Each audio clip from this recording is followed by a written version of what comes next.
ធ្លាប់ឆ្លងកាត់គ្រោះកាចកណ្ដូបទេកណ្ដូបហោះមកបិទបាំងផ្ទៃមេឃឆ្នាំណាក៏អញ្ចឹងដែរសម្បុកឈើក៏ស៊ីអស់ដែរសូម្បីតែដេកក៏ស៊ីដែរដូច្នេះហើយទើបពេលខ្ញុំមកដល់ពិភពលោកនេះឃើញស្បៀងភ្លាមចង់ដណ្ដើមភ្លាមខំប្រឹងប្រែងប្រមូលទុកខ្ញុំគ្រាន់តែខ្លាចដាច់ពូស្លាប់ទេខ្ញុំមិនដែលគិតចង់ធ្វើបាបអ្នកណាឡើយបើលោកឲ្យបាយខ្ញុំស៊ីមួយម៉ាត់ខ្ញុំនឹងលក់កម្លាំងស្លាប់រស់ឲ្យលោកមិនក្បត់លោកដាច់ខាតមនុស្សដែលធ្លាប់ឆ្លងកាត់គ្រោះកាចកណ្ដូបនៅក្នុងឆ្អឹងរបស់ពួកគេមានការស្រេកឃ្លានអាហារយ៉ាងខ្លាំងបំណងប្រាថ្នាចង់រស់រានមានជីវិតដែលបានរើបំរាស់ក្នុងភាពខ្សឹកខ្សោយខ្លាំងបែបនេះគឺល្មមអាចធ្វើឲ្យគេខ្លាចជាអ្នកស៊ូទ្រាំបំផុតនៅកម្រិតក្រោមក្នុងស្ថានភាពតច្រកលីនហ្វុងនៅលើទូកពិតជាត្រូវការកម្លាំងមនុស្សដើម្បីថែទាំប្រចាំថ្ងៃមែន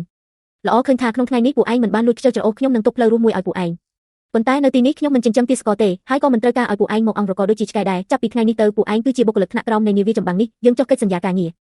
បុគ្គលិកទី1ធ្វើការ12ម៉ោងក្នុងមួយថ្ងៃទី2គ្មានការវាយដំទារុណកម្មឯកជនឡើយទី3ធានាបាយឆ្អែតពីពេលបើហ៊ានលួចខ្ជិលឬមានចិត្តក្បត់មិនបាច់ខ្ញុំចេញដៃទេគឺបោះចូលសមុទ្រឲ្យត្រីស៊ីតែម្ដងអរគុណថៅកែពួកយើងប្រកាសជាធ្វើការឲ្យបានល្អសៀបឈីងនាំពួកគេទៅជាន់ក្រោមចែកស្បៀងស្ងួតទៅចាពួកឯងប៉ុន្មានអ្នកមកតាមខ្ញុំឥឡូវនេះដល់ពេលមើលថាតើព្រះប្រោសប្រទានបៀអ្វីឲ្យពួកយើងហើ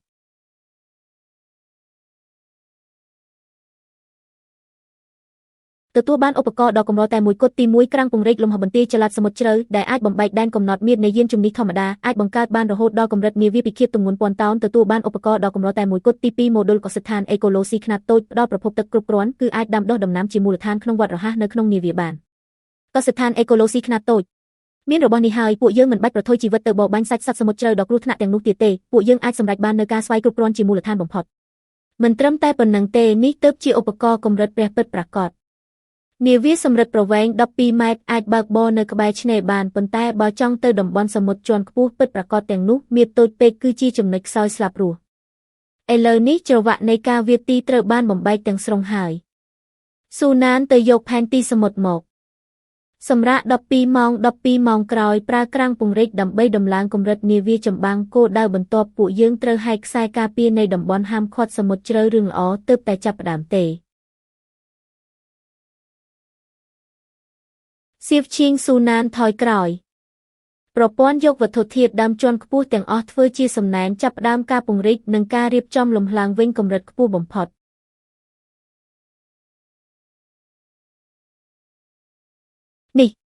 នេះនៅតែជានាការរបស់ពួកយើងមែនទេបងហ្វុងប្រព័ន្ធធម្មពលប្រែប្រួលទាំងស្រុងហើ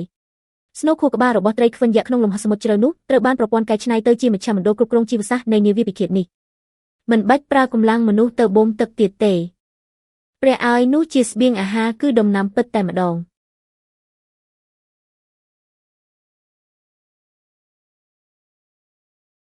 ក្បាលកំពេកកុំមើលទៀតអីទូទុកបានពង្រីកធំជាងមុន10 ដងទៅថ្ងៃមុខពួកឯងមិនបាច់ទៅជាន់ក្រោមបូមទឹកទៀតទេគឺទទួលខុសត្រូវតែលើការថែទាំដឹកជញ្ជូននិងសម្អាតស្ថានអេកូឡូស៊ីបើធ្វើបានល្អបន្លែដែលប្រមូលផលបាននឹងមានចំណែកពួកឯងដែរអរគុណថៅ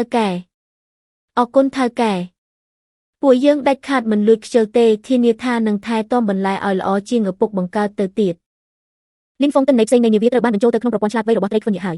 គ្រឿងក្រោះមិនខ្វល់ពីការប៉ះទង្គិចនិងការវាយប្រហារទាំងអស់ក្រោមលំដាប់ថ្នាក់ទី3ឡើយល្បឿននាវាលឿនជាងមុន3 ដងចុះកម្លាំងកាំភ្លើងវិញកាំភ្លើងថាមពលម៉ាញេទិកត្រូវបានរៀបចំឡើងវិញហើយឥឡូវនេះស្ថិតនៅក្រោមដីទូកដំឡើងទៅជាកាំភ្លើងធំថាមពលម៉ាញេទិកលាក់ខ្លួនធ្ងន់ៗទោះបីជាការបញ្ចូលថាមពលយូរជាងមុនប៉ុន្តែកម្លាំងខ្លាំងជាងមុនយ៉ាងហោចណាស់5 ដងល្អណាស់ស៊ូណានពង្រីកផែនទីសមុទ្រឲ្យដល់កម្រិតកំណត់ពួកយើងទៅចំណុចក្រហមដែលជ្រៅបំផុតនោះដើម្បីមើលថាតើនៅចុងបញ្ចប់នៃសមុទ្រនេះមានលាក់ទុកអ្វីឲ្យប្រាកដយល់ហើយចាក់សកូអរដនេធ្វើដំណើរទៅមុខពេញល្បឿនលីនហ្វុងរ៉ាដាមិនអាចរាវរកទិន្នន័យណាមួយនៅខាងមុខបានទេវាដូចជាខាងមុខគឺជាភាពទេស្អាតនោះជាស្អីហ្នឹងការប្រកាសកម្រិតខ្ពស់បំផុតទូទាំងតំបន់រយៈពេល30ថ្ងៃការសាកល្បងជ្រើសរើសតំបន់សមុទ្រអ្នកថ្មីនៅយុគសម័យទី1ត្រូវបានបញ្ចប់ជាផ្លូវការលេខកូដតំបន់សមុទ្រអ្នកថ្មីបច្ចុប្បន្ន054527មនុស្សដំបូងដែលដាក់បញ្ចូលមានចំនួន 1000 លានអ្នកការជ្រើសរើសតាមច្បាប់ហេតុនិងផលត្រូវបានបញ្ចប់ចំនួនមនុស្សដែលរស់រានមានជីវិតចុងក្រោយ 1.124 000អ្នកអត្រារស់រានមានជីវិត 0.11 សូមអបអរសាទរចំពោះអ្នករស់រានមានជីវិតទាំងអស់ពួកអ្នកបានប្រើប្រាស់ឈាមនិងប្រាជ្ញាដើម្បីបញ្ជាក់ថាខ្លួនមានលក្ខណៈសម្បត្តិគ្រប់គ្រាន់ក្នុងការដឹងពីការពិតនៃពិភពលោកនេះតំបន់សមុទ្រដែលពួកអ្នកកំពុងស្ថិតនៅគ្រាន់តែជាបន្ទប់ទារកដែលមានសុវត្ថិភាពបំផុតនៅគែមសមុទ្រប៉ុណ្ណោះឥឡូវនេះរយៈពេលការពារអ្នកថ្មីត្រូវបានលុបចោលទាំងស្រុងរបាំងពិភពលោកជិតនឹងបើកហើយចូលរួមក្នុងសមរភូមិសំខាន់សមុទ្រជ្រៅកណ្ដាលកំទេចកំទីអារីធរជាន់ខ្ពស់ជាងនេះម្ចាស់កត្រីដ៏គួរឲ្យខ្លាចជាងនេះសុទ្ធតែរងចាំពួកអ្នកនៅទីនោះសូមជូនពរអ្នករាល់គ្នាឲ្យមានសំណាងល្អក្នុងសមរភូម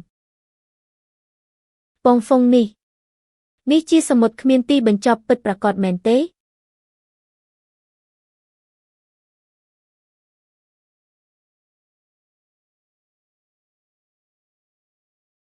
ភូមិអ្នកថ្មីត្រូវបានបញ្ចប់ហើយ ទេនេះគ្រាន់តែជាការផ្លាស់ប្ដូរទៅកាន់តុល្បែងដ៏ធំមួយដែលមានប្រាក់ភ្នាល់ធំជាងមុននិងមានលុយច្រើនជាងមុនប៉ុណ្ណោះ